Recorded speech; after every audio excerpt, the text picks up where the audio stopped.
السلام علیکم ورحمۃ اللہ وبرکاتہ۔ آج پھر حاجی صاحب کے گھر افطاری کی بہت بڑی دعوت تھی۔ بیوی اور بچیوں نے قیمتی سوٹ پہن رکھے تھے۔ ان کے گھر آنے والے مہمان بھی سب کے سب امیر گھرانوں سے تعلق رکھتے تھے۔ رمضان المبارک کے مہینے میں بھی کسی خاتون کے سر پر دوپٹہ نہیں تھا۔ روزہ بس بھوک پیاس کا ہی نام تھا، وہ بھی آج اس لیے رکھا گیا تھا کیونکہ افطار پارٹی تھی۔ بڑے بڑے امیر لوگ اس دعوت میں بلائے گئے تھے، لیکن خواتین میں آپس میں ہونے والی بات صرف فیشن کے متعلق تھی۔ کچھ ہی دیر میں ایک خاتون کو بلایا گیا جو کہ درس دینے میں کافی مشہور تھی۔ انہوں نے رمضان المبارک کے فضائل بیان کیے تو ان خواتین نے بس کچھ دیر کے لیے ہی اپنے دوپٹوں کو سر پہ رکھا تھا۔ جیسے ہی دعا ہوئی سر سے دوپٹے ہٹ چکے تھے۔ افطاری کا اہتمام حاجی صاحب کے بنگلے کے بیرونی لان میں کیا گیا تھا۔ مختلف قسم کے کھانوں سے گھر کے چوکیدار کے پاس 2 یتیم اور لاوارث بچے آ کر کھانا مانگنے لگے۔ ننگے پاؤں تھے اور میلے کپڑوں میں ملبوس تھے، ہونٹ خشک تھے، ان کی بھوک پیاس سے بری حالت تھی۔ دونوں ہی 7-8 سال کے تھے اور تھے بھی روزے میں۔ کہنے لگے، چاچا ہمیں بھی تھوڑی سی افطاری کرا دو، صرف سوکھی روٹی پانی سے ڈبو کر کھا کر روزہ رکھا ہے۔ دونوں کی نظریں لان میں موجود لوگوں پر تھی جو قسم قسم کے کھانے کھا رہے تھے، اور کئی چیزیں تو کھانے کے دوران ان کی پلیٹوں سے زمین پر گر رہی تھیں کہ لبالب سب کی پلیٹیں بھری پڑی تھیں۔ پیٹ میں اتنی گنجائش نہیں تھی، لیکن پلیٹیں یوں بھری تھیں کہ جیسے پہلی بار روزہ افطار کیا ہو، یا شاید افطاری کے بعد انہیں سحری تک کچھ کھانے کو ملے گا ہی نہیں۔ افطاری کرنے کے بعد پلیٹیں ویسے بھری بھری ٹیبل پہ رکھ دی گئی جنہیں ملازم کچرے کے ڈبوں میں ڈال رہے تھے۔ چوکیدار نے ان دونوں بچوں کو بری طرح سے ڈانٹ دیا۔ کہنے لگا، حاجی صاحب کے گھر میں افطاری ہے، دیکھ نہیں رہے کتنے امیر لوگ وہاں پر آئے ہیں؟ اپنی حالت دیکھو، کیا تم اس قابل ہو ایسی محفلوں میں جا کر افطاری کر سکو؟ چلو بھاگو یہاں سے، ورنہ ایک ایک تھپڑ منہ پر لگاؤں گا۔ کمینے بھوکے ننگے کہیں کے آ جاتے ہیں یہاں پر افطاری کی بھیک مانگنے۔ حاجی صاحب کا کپڑے کا بہت بڑا کاروبار تھا۔ پوری مارکیٹ میں ان کی 10 دکانیں تھیں۔ پیسے کی ریل پیل تھی۔ ہر سال رمضان المبارک میں عمرہ کرنے جاتے تھے اور انہیں دیکھنے والے نظر رشک بھری ہوتی تھی کہ کیسے دیندار اور نیک ہیں۔ اللہ پاک انہیں رمضان المبارک میں ہر سال عمرہ کرواتا ہے۔ لیکن ان کے گھر کا ماحول بالکل الگ ہے۔ بیٹے رمضان المبارک کے مہینے میں بھی اول تو روزہ ہی نہیں رکھتے تھے، لیکن جس دن افطار پارٹی ہوتی مجبوراً انہیں روزہ رکھنا پڑتا۔ تو پورا دن دہائی مچائے رکھتے کہ کیا مصیبت ہے، کب افطاری ہوگی، بھوک سے پیٹ میں چوہے ناچ رہے ہیں۔ نہ نماز کی ہوش تھی اور نہ ہی کلام پاک پڑھنے کا شوق۔ والدہ آتی تو کلام پاک لے کر فٹافٹ سے اس پارہ ختم کرنے کی کرتی تھی تاکہ لوگوں میں یہ بتا سکیں کہ انہوں نے اس رمضان 2 سے 3 کلام پاک ختم کیے۔ ساتھ ساتھ وہ کلام پاک کی تلاوت کرتی جاتی اور ساتھ ساتھ اپنی ملازمہ کو ہدایت بھی دیتی جاتی۔ ارے نصیبو کم بخت ماری، ٹھیک سے صفائی تو کر لے، ایک تو جب تک میں نہ دیکھوں گھر کے کام کاج ہی ٹھیک سے نہیں ہوتے۔ ارے اس رمضان المبارک کے مہینے میں بھی کوئی سکون سے عبادت نہیں کرنے دیتے۔ یہ کہنے کے بعد فوراً سے نظریں کلام پاک پر گئیں۔ تیزی سے ہونٹ ہلنے لگے۔ ہونٹ ہلتے ہلتے اپنی شہادت کی انگلی تیزی سے کلام پاک کے صفوں پر چلا رہی تھیں۔ 1 منٹ نہیں گزرا تھا کہ کلام پاک کے صفحے کو پلٹا گیا تھا۔ نہ آیتوں کو ٹھیک سے ادا کیا گیا، نہ حروف کی ادائیگی کا خیال کیا گیا تھا، بس نظروں سے لفظوں کو گزارا گیا تھا اور صفحہ پلٹ چکا تھا۔ کبھی دھیان ملازمہ کی جانب چلا جاتا تو کبھی اپنے ہاتھ کے بڑے ناخنوں کو دیکھ کر انہیں منہ میں لے کر کوئی نئی سوچ اپنے دماغ میں گھومنے لگتی۔ پھر نہ جانے کیا خیال آیا کہ حاجی صاحب کی بیگم نے ملازمہ کو اپنے پاس بلایا۔ کہنے لگی، ارے او نصیبو ادھر آ ذرا۔ ملازمہ فوراً سے مالکن کا حکم سن کر ان کے پیروں میں آ کر بیٹھ گئی۔ حاجی صاحب کی بیگم نے دائیں بائیں جانب دیکھا کہ کوئی دوسرا ملازم تو نہیں دیکھ رہا۔ پھر رازداری سے نصیبو سے کہنے لگی، بات سن، تیرے محلے میں کوئی ایسی عورت ہے جو ہدیہ لے کے کلام پاک پڑھ دے؟ یہ سن کر نصیبو نے نافہمی سے اپنی مالکن کو دیکھا تھا۔ کہنے لگی، بی بی جی میں سمجھی نہیں آپ کی بات۔ وہ کہنے لگی کہ میں تمہیں پیسے دوں گی اور وہ عورت میرے لیے قرآن پاک پڑھ دے۔ نصیبو نے نافہمی سے سر کھجایا تھا۔ کہنے لگی ایسا کیوں بیگم صاحبہ؟ کہنے لگی ارے سمجھا کرنا، جمعۃ الوداع کے موقع پر مجھے سب کو یہ بتانا ہوتا ہے کہ میں نے 3 سے 4 بار قرآن پاک ختم کیا۔ اب اتنا بڑا کلام پاک بھلا اتنی جلدی 3 4 بار ختم ہو سکتا ہے کیا؟ ملازمہ کہنے لگی بی بی جی تو آپ کہہ دیں کہ ایک ہی بار پڑھا ہے، اس میں ایسی کون سی بات ہے؟ نصیبوں کی بات سن کر انہوں نے اپنے سر پر ہاتھ مارا تھا۔ کہنے لگی بے وقوف عورت، ہم لوگوں کی معاشرے میں بڑی عزت ہے، یہ نہیں کہہ سکتی میں۔ تو بس مجھے سے ہدیہ لے اور اپنے علاقے میں کوئی ایسی عورت ڈھونڈ جو مجھے 3 سے 4 بار کلام پاک پڑھ کر دے دے، تاکہ میری بات جھوٹی بھی نہ ہو اور پھر اس عورت کا فائدہ بھی ہے، میں اس کے گھر راشن ڈلوا دوں گی۔ بیٹیاں اپنے کمروں سے باہر نکل کر اپنی والدہ کے پاس بیٹھ کر کہنے لگی امی یہ کیا مصیبت ہے، آپ نے ہمیں کیوں یہ روزہ رکھوایا ہے؟ مجھ سے تو بھوک برداشت نہیں ہو رہی۔ ظہر کی نماز کے بعد منہ اٹھا کر اپنے کمرے سے باہر آئی تھی، نماز کی تو ہوش ہی نہیں تھی، روزہ بھی وبال جان لگ رہا تھا۔ ماں کہنے لگی ارے بھائی آج تمہارے ابا کے بہت بڑے دوست کے گھر میں افطار پارٹی ہے، اب کیا وہاں پر کھاتی پیتی اچھی لگو گی؟ سب کو یہ بھی تو بتانا ہے کہ تم نے روزہ رکھا ہے۔ بیٹی نے یہ سن کر منہ بگاڑا تھا، کہنے لگی دیکھو اگر بھولے سے پانی پی لو یا کچھ کھا لو تو اللہ کے ہاں اس کی معافی ہے، تم بھی بھولے سے کچھ کھا پی لینا، پیٹ بھی بھر جائے گا اور روزہ بھی نہیں ٹوٹے گا۔ ماں نے ایک نیا فتویٰ سنایا تھا کہ جو چیز چاہے کھا لو اور کہہ دینا کہ بھول کر کھا چکی ہوں۔ بہرحال پھر اپنی بیٹی سے کہنے لگی ایسا کرو اے سی آن کر کے کمرے میں بیٹھ جاؤ، پیاس کی شدت کم لگے گی۔ سوچنے والی بات یہ تھی کہ جب والد اتنا دیندار تھا اور رمضان المبارک کا آخری عشرہ خاص طور پر خانہ کعبہ میں جا کر گزارتا تھا تو پھر اولاد میں دینداری کیوں نہیں آئی؟ لیکن باقی حقیقت کچھ اور ہی تھی۔ جمعۃ المبارک کے دن تک حاجی صاحب اپنے گھر تک پہنچے تھے۔ گھر کے دروازے سے اندر داخل ہوئے تو آس پڑوس کے کئی لوگ حاجی صاحب سے مصافحہ کر کے اپنے گھروں کی جانب آگے بڑھ چکے تھے۔ سفید رنگ کا کرتا شلوار، سر پر پگڑی باندھے وہ اپنے آپ میں ایک نمایاں شخصیت رکھتے تھے۔ گھر میں داخل ہوئے تو سب سے پہلے حاجی صاحب کی بیوی باہر صحن میں ہی کرسی پر بیٹھی تھی۔ حاجی صاحب کو آتا دیکھ کر فوراً اٹھ کھڑی ہوئی۔ حاجی صاحب بھی باتیں کرتے ہوئے باہر صحن میں ہی لگی کرسیوں پر بیٹھ چکے تھے۔ 3 4 روز سے لگاتار بارشوں کی وجہ سے موسم کافی ٹھنڈا ہو چکا تھا۔ ابھی حاجی صاحب کو بیٹھے ہوئے چند منٹ ہی گزرے تھے کہ جب اندر سے ان کی چھوٹی بیٹی منہ بسورتی ہوئی باہر آئی۔ بیٹی کو باہر آتا دیکھ کر حاجی صاحب فوراً کہہ اٹھے کہ میرے لیے پانی کا گلاس بھی بھر کر لے آؤ، صبح سے ایک گھونٹ پانی بھی حلق سے نیچے نہیں اتارا۔ اتنا سننا تھا کہ حاجی صاحب کی چھوٹی بیٹی فوراً تڑک کر کہنے لگی واہ ابا جی واہ، ہم سے آپ روزے رکھواتے ہیں اور خود آپ پانی پئیں گے، کچھ تو لحاظ کر لیں، اب ایک روزے دار سے آپ پانی منگوائیں گے۔ حاجی صاحب اپنی بیٹی کو گھور کر دیکھنے لگے، کہنے لگے کہ دیکھ رہا ہوں کچھ زیادہ ہی زبان چلنے لگی ہے تیری ماں تو تجھے کچھ سمجھاتی نہیں ہے، لگتا ہے مجھے ہی تجھ کو سیدھا کرنا پڑے گا۔ سامنے ہی ہاتھ میں تسبیح لیے بیٹھی حاجی صاحب کی بیوی تو فوراً ہی اپنے منہ پر ہاتھ رکھ چکی تھی۔ فوراً حاجی صاحب کے پیر پر ٹھوکر مار کر کہنے لگی کچھ تو خدا کا خوف کرو، یہ تو دیکھ لیا کرو بیٹھے ہوئے کہاں پر ہو۔ آس پاس ملازم کام کر رہے ہیں اور ان کے سامنے شروع ہو گئے۔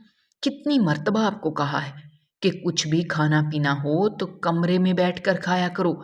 اتنا سننا تھا کہ حاجی صاحب فوراً تڑک کر بولے، غصے سے وہاں پر کام کرتے ملازموں کو گھور کر کہنے لگے یہ میرا گھر ہے، روزہ بھی میں نے رکھنا ہے، میں رکھوں نہ رکھوں اس سے کسی کا کیا جاتا ہے، خیر سے اللہ تعالیٰ کے نیک بندوں میں سے ایک ہوں، تبھی تو ہر سال جا کر حج کر کے آتا ہوں، رمضان میں عمرے کی ادائیگی کرتا ہوں، آخری 10 روزے میرے حرم شریف میں گزرتے ہیں، نیک ہوں تبھی تو اللہ پاک اپنے گھر میں بلا رہا ہے، اب بیماری والی جان ہے، بھوک سے منہ سے رہا نہیں جاتا، بھلا میں کیسے روزہ رکھوں گا؟ پھر روز افطار پارٹیاں کروا کر لوگوں کا افطار بھی تو کرواتا ہوں۔ حاجی صاحب کی یہ بات سن کر ان کی بیوی تو خاموش ہو چکی تھی۔ کچھ دیر بعد ہی وہیں صحن میں بیٹھ کر وہ پھل کاٹ کر کھانے لگے۔ آس پاس کام کرنے والے ملازم اور چوکیدار حاجی صاحب کو ایسا کرتے ہوئے دیکھ کر نظر پھیر چکے تھے۔ یہ تو بندے اور خدا کا پردہ ہوا کرتا ہے۔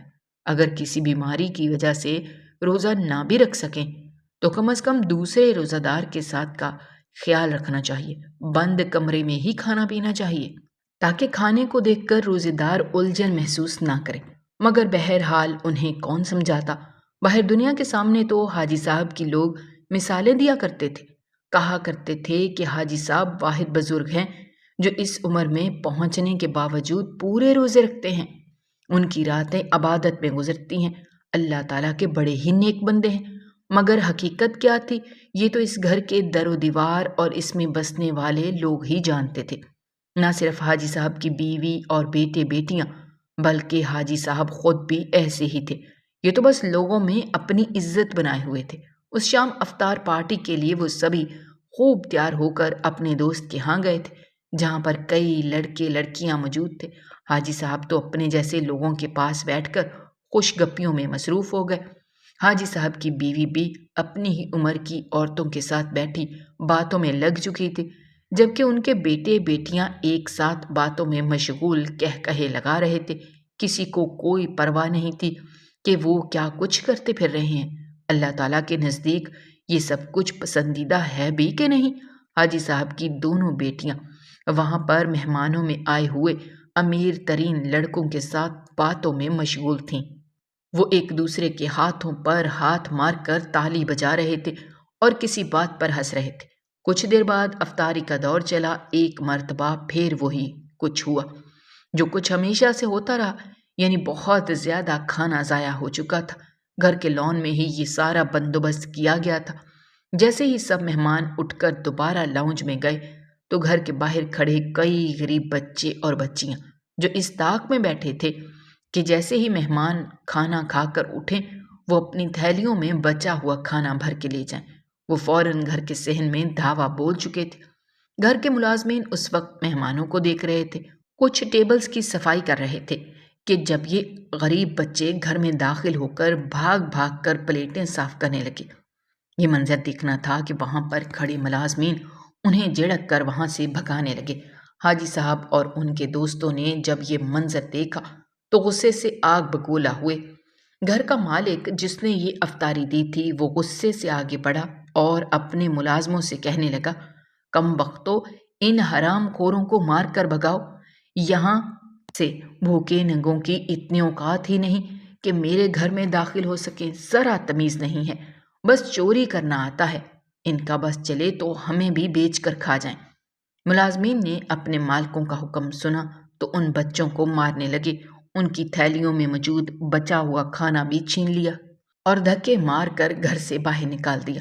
وہ بچے مار تو کھا ہی چکے تھے، ملازموں کے آگے ہاتھ جوڑ کر منتیں کرنے لگے، وہ کھانا ہمیں واپس دے دو، کئی روز سے ہم نے کچھ نہیں کھایا، ہمارا پیٹ بھر جائے گا۔ مگر وہ ملازم انہیں مار کر وہاں سے بھگانے لگے تھے۔ بچے سسکتے ہوئے بھوکے ہی وہاں سے چلے گئے۔ حاجی صاحب سے اسی محفل میں ان کے ایک دوست نے پوچھ لیا کہ کتنی زکوٰۃ دیتے ہیں؟ زکوٰۃ کا نام آیا تھا کہ ایک بار مرتبہ پھر حاجی صاحب بڑبڑائے، کیونکہ اتنی دھن دولت ہونے کے باوجود آج تک انہوں نے کسی غریب کی کوئی مدد نہیں کی تھی۔ البتہ لوگوں میں بہت بڑا چڑھا کر بتا رکھا تھا کہ وہ کیسے کیسے لوگوں کی مدد کرتے ہیں۔ ابھی بھی انہوں نے ایسا ہی کیا تھا کہ لوگ متاثر ہوئے بغیر نہ رہ سکے۔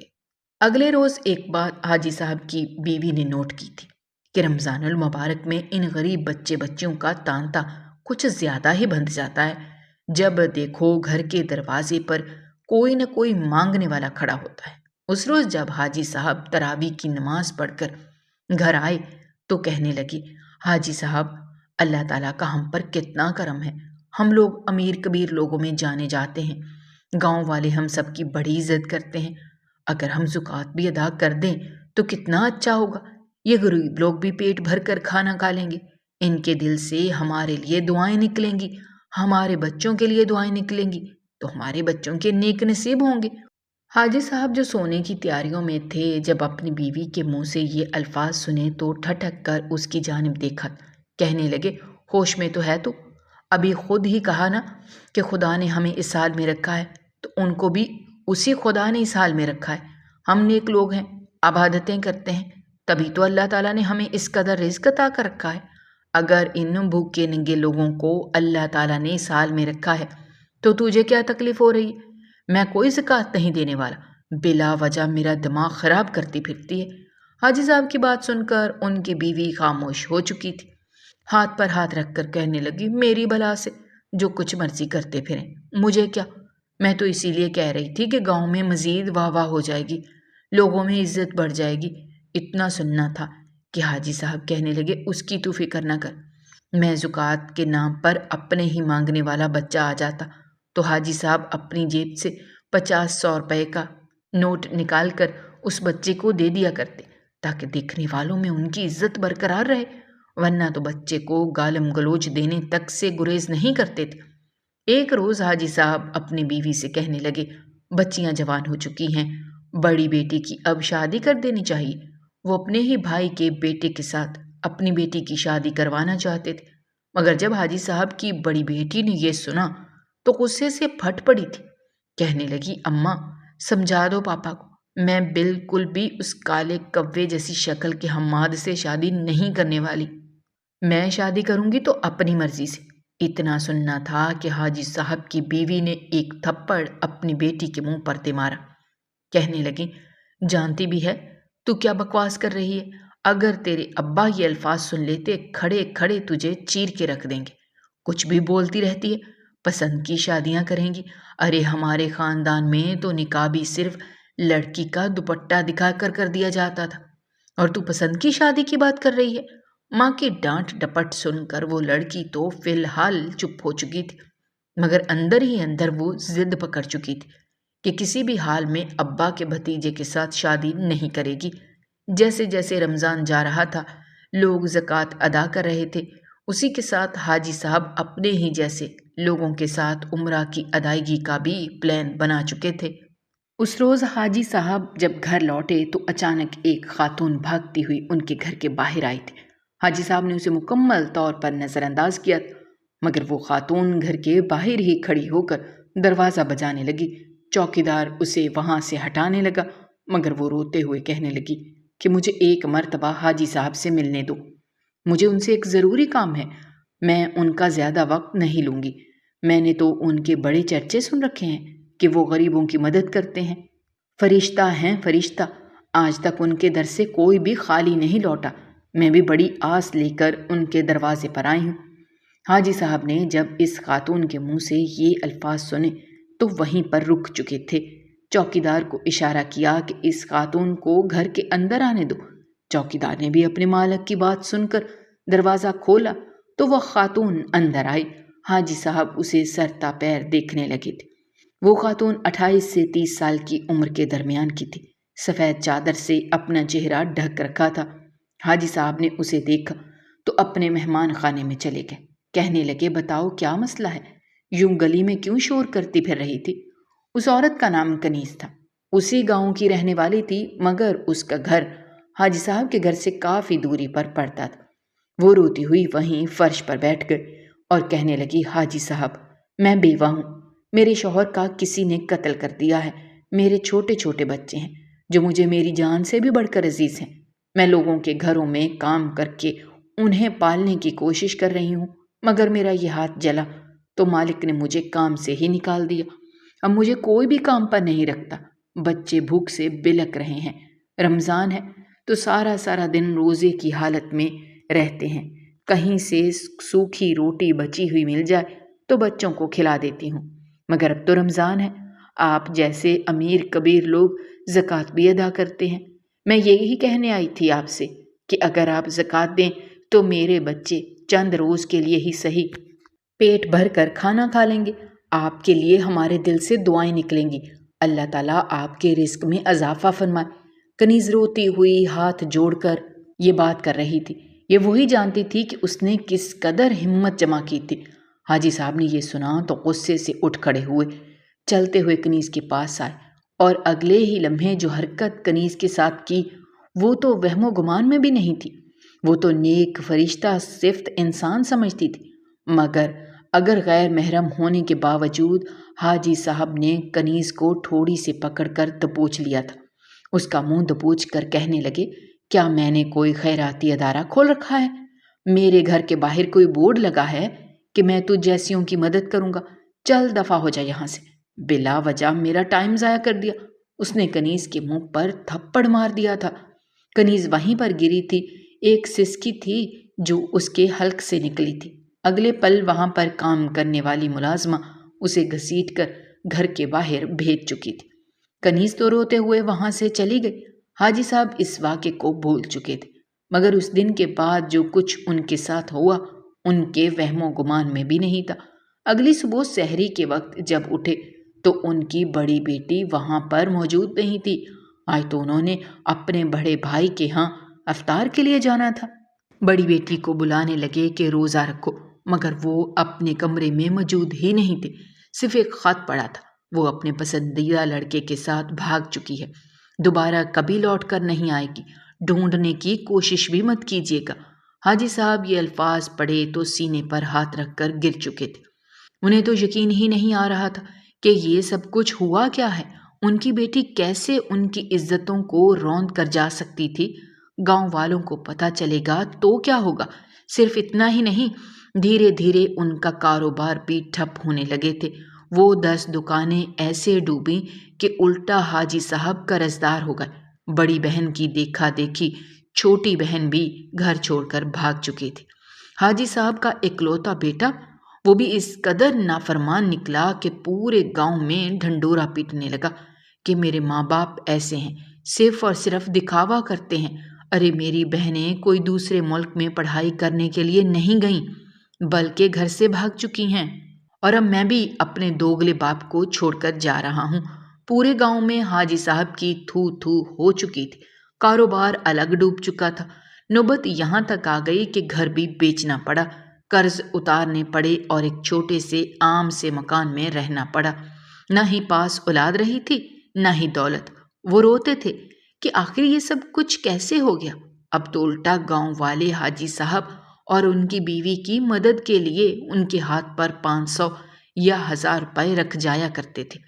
عروج سے زوال اس طرح بھی آ سکتا ہے، وہ بھی صرف زکوٰۃ نہ دینے کی وجہ سے۔ حاجی صاحب اس کا منہ بولتا ثبوت تھے۔ محترم ناظرین، ہمیں بھی چاہیے کہ ہم رمضان المبارک میں اگر یہ لوگوں کی مدد کریں، ان کا خیال کریں، اللہ تعالیٰ ہمیں دنیا میں ہی اس کا اجر دے دیتا ہے۔ اللہ تعالیٰ سے دعا ہے کہ اللہ تعالیٰ ہم سب کو رمضان المبارک کے مہینے میں زیادہ سے زیادہ غریب لوگوں کی مدد کرنے کی توفیق عطا فرمائے، آمین۔ ناظرین، اگر ویڈیو پسند آئی ہو تو ویڈیو کو لائک کریں، شیئر کریں، اور اگر آپ ہمارے چینل پر نئے ہیں تو چینل کو سبسکرائب کرنا مت بھولیے گا۔ شکریہ، اللہ حافظ۔